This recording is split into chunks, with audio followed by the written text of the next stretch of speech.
What's good, YouTube? Quinn Wade basketball analysis coming to y'all with a quick video. We gonna talk about Stanley Johnson. As y'all know, I made an NBA rookie analysis after he played in summer league. I felt like he has a good game. He was a guy that was fearless. He can handle the ball. He didn't mind getting to the paint and banging. He showed potential as a 3-point shooter, especially as a spot up shooter, and he showed that he can be a tough shot maker. Obviously, you can't really gauge the talent um, on summer league level. Obviously, we've seen Lonzo Ball play well in summer league, and then he hasn't played as well in the NBA because you got to continue to adjust. You got to continue to work. You got to continue to get stronger, and you got to find out how they guarding you, how they're scouting you, and counter it. And Stanley Johnson is a guy that honestly, when I say all that, he's a guy that's only getting 27 minutes a game, which is his career high. He never got that many minutes at all, and that hurts his development because this is just my opinion. To me, you get more development when you go out there and play. When you playing in real games, when you playing in big games, when you playing at big moments, when you guarding the best players, because you're getting that experience. It's one thing to watch on film, and it's one thing to actually watch it, study it, and do it in an actual game, not once but consistently. Like I said, he guarded LeBron a couple years ago in the playoffs.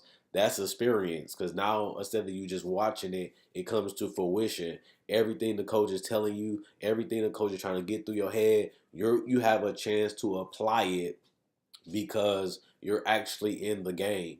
So you learning it and you're going out there putting it to use. That's how you get better. If you and that's how you become a better shooter. You shoot all the time the same way in practice, then you get the confidence to do it on the court. And once you get on the court, which means an NBA game, the same shot you shoot in practice is the same shot you're supposed to shoot in the game. Obviously, it's harder because you got people running at you. You got actual defenders double teaming, trapping, but you got to be ready at all times. If a coach needs you to play, you have to put in the work, whether you get minutes or not. You have to come out there and play hard and give the coach a reason in that last impression that this guy, we need this guy to win. We need this guy to prosper, even if we want to make the playoffs. And Stanley Johnson was a guy that got drafted in that top 10. We all thought it was a perfect fit because he was drafted number 8 in 2015, like I said. And he was a guy that we was like, and this is before Tobias Harris got traded there.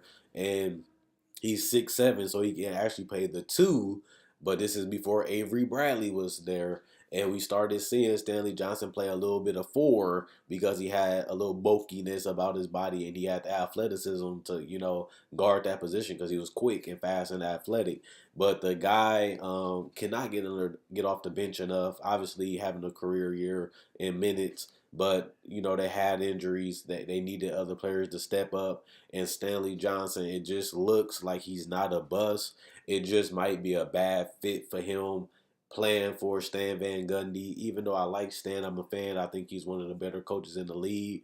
Um, he sees what Stanley Johnson does in practice. We don't. Stanley Johnson, obviously, also he started 23 games this year, but he's averaging, bad numbers: 35% from the field, 28% from three. He's shooting 80% from the free throw, but he's not shooting that many. Only shooting 1.9 a game, which is less than a free throw. I mean, two free throws a game. And he's giving you 3 rebounds. He's giving you 1 assist, but he only giving you 7 points. He averaged more points and less minutes in his rookie year than he's doing right now with more minutes. And that's because of a little inconsistency with the minutes. Sometimes because of the injury, they needed him to do more. And sometimes, they let him stay on the bench a little longer. But I think this is just more of a place where he has the confidence. We've seen that in summer league. We've seen that in college. But he isn't getting the time on the court enough to back up his case. Because at this point, Stanley Johnson putting up these type of numbers, like this is his third year. People don't realize that he's been in the league since 2015. This is his third year. So on that third year is either you're going to show that you can play it at the NBA level, like Karl Anthony Towns, Anthony Davis. Karl Anthony Towns, 3 years, he's an all-star. Anthony Davis, 2 years, he was an all-star. You have to show some type of improvement. You have to show that you can play on this level. You have to show that you have some type of potential. and the potential is there because he's only 21. Don't get me wrong, he's still young, and he's getting meaningful minutes in the NBA game, which means he's not in the D League. They feel like he's an NBA player.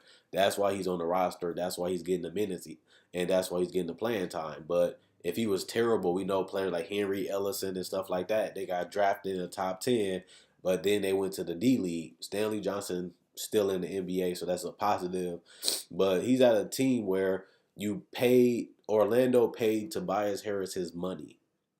And what that means is once the Pistons traded for Tobias, they was locked into him because he was already under a extension with the Orlando Magic. And once they traded for him, now they pick up that contract in all those years. So as long as they have Tobias Harris who can play the 3 or the 4, they're not going to need Stanley Johnson to play the 3 or the 4 unless he get injured. They don't need Stanley Johnson to play the 2 because they let go of Kentavious Caldwell Pope and got a two-way, more consistent player in Avery Bradley. So they don't really even need Stanley Johnson to play the 2 because of that. But with the injuries to Reggie Jackson and players like that, they need some scoring from somewhere. They need somebody. That's one body down. You need another body to come in and get minutes and try to fill that void as best as they can. And I think Reggie Jackson is one of the better players in the league. I know he gets a lot of hate. I know people don't give him the credit, but I like Reggie Jackson as a starting point guard in this league, and I think he can play, and he has came up big for this team in a lot of games this season. And the sad part about it, the last 2 years he had major injuries to his body. Last year, missing the first half of the season. This year, we don't know how long he's really gonna miss, but he already missed a couple games already, a couple weeks, I should say. So that's not a good look either. But I feel, to go back on point, I feel that Stanley Johnson, if he has the right coach, because Stan Van Gundy is one of the top 10, top 7 coaches in the league to me, but he needs to go to a young team like Phoenix, like Utah, even though they got, Rodney Hood, whom they might keep. They got Donovan Mitchell who can play the 1 or the 2 and sometimes the 3 because he athletic at a long wingspan. And they still got other players that plays the same position too. He needs to go to a younger team where he can develop and get minutes and steadily, maybe even over 30. Um, to really see if he can be a star because of his age. It's not that many teams as it used to be compared, because there's so much talent in the league. And worst case scenario, if you can't fit the talent on the team, you just send them to the D League and pick them up when you need to.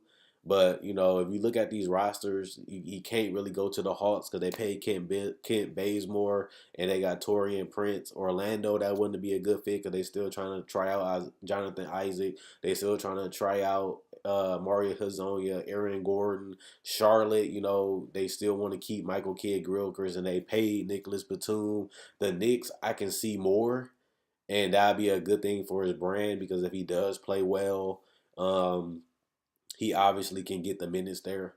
He obviously is a aggressive defender, so I can see why they will want him. Plus, they got players like Nina Kina and Tim Hardaway Jr.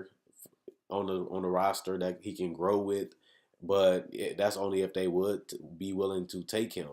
And he looks like he's going to be a bench player now that I'm looking at all the teams. It's hard to even pick a team and say he can go there and flourish. He can go there and be a starter. He can go there and dominate. It's so much talent in the league now because these players coming earlier out of high school and they're developing and they're playing and they're taking up roster spaces. And a lot of them have become good players to great players to all-stars. So right now he's stuck in Detroit. But like I said, the more he plays like this, the less money he's going to get, the less offers he's going to get because they're going to look at his age and they're going to look at his production. Some people going to see the potential. Some people not going to want to pay him the money. And I feel just like Kentavious Caldwell Pope, Detroit, they could not reach a deal. So he left to the Lakers to still chase his dreams, still to get paid. But now he played with the Lakers. They don't look like Caldwell Pope going to get that much money. And that's going to be the same option Stanley Johnson's going to have. Do I want to take a pay cut and stay in Detroit and try to develop or try to fight my way to the top and get more minutes?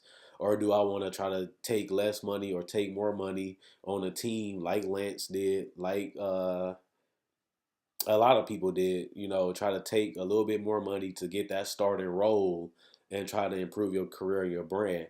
Some people was able to do it, like Joe Johnson, like Paul Millsap went to the East. So they was able to do it. But you have a lot of players like Lance Stevenson that wanted to take that next jump and try to be the man and try to be better and try to get more minutes and try to show that you can be an all-star player in this league at worst, and they failed. So he got the best of both ends. Right now, he's getting minutes, he's getting starts, but it's really only due, so much because he's not really putting up the production, the efficiency, and the dominance.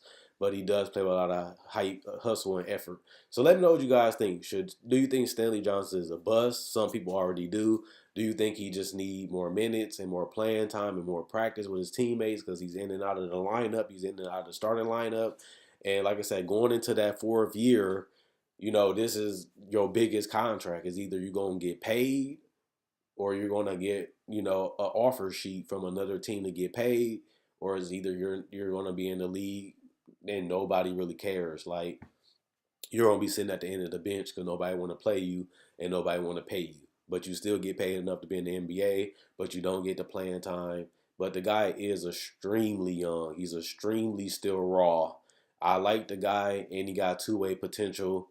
But he's at that that third season going into his contract year, and the numbers that he's putting up, a lot of people gonna be cautious, especially trying to give him a big payday, just like Detroit did. Like I said with Caldwell Pope, they didn't think he was worth the money. They replaced him with Avery Bradley, and it was written.